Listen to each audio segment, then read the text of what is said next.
तिरोगङ्गावर्तः स्तनमुकुलरोमावलिलता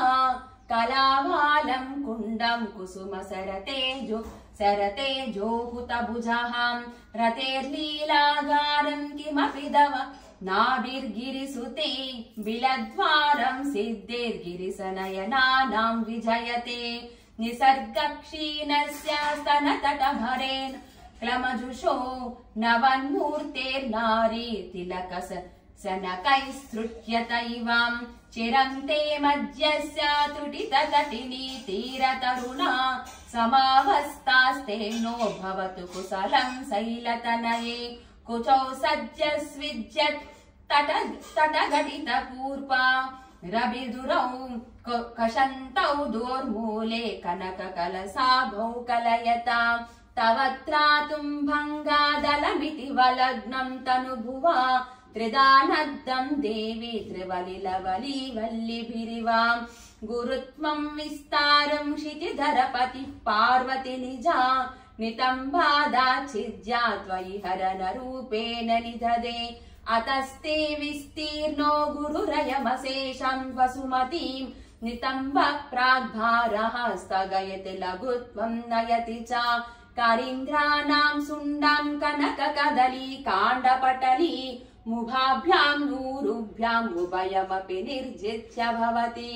सवृत्ताभ्यां पच्युः प्रणति कठिनाभ्यां गिरिसुते विदिग्ने जानुभ्यां विबुधकरिकुम्भद्वयमसि पराजेतुं रुद्रं द्विगुणसरगर्भौ गिरिसुते निषङ्गौ जङ्गेता विषम विसिखो भाडमकृतां यदग्रे दृश्यन्ते दशसरफलपादयुगली नकाग्रच्छद्मानः सुरमकुटसानैकनिशिताहं श्रुतीनामूर्धानो ददति तव यौ शेखरतया ममापेतौ मातः शिरसि दयया देहि चरणौ ययोपाद्यं पातः पशुपति जटा जूटतटिनी ययोर्लाक्षा लक्ष्मीः अरुणहरिचूडामणिरुचिः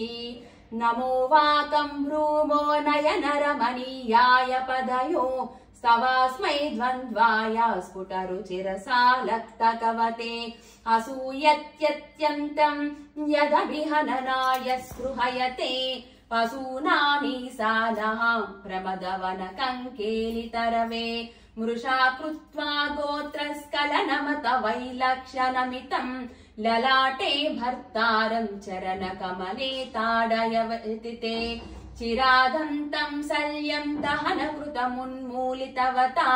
तुलाकोटिक्वानैः किलिकिलितमीशानरिपुनां हिमानी हन्तव्यं हिमगिरिनिवासैकचतुरौ निशायां निद्रानं निशिचरमभागे च विसदौ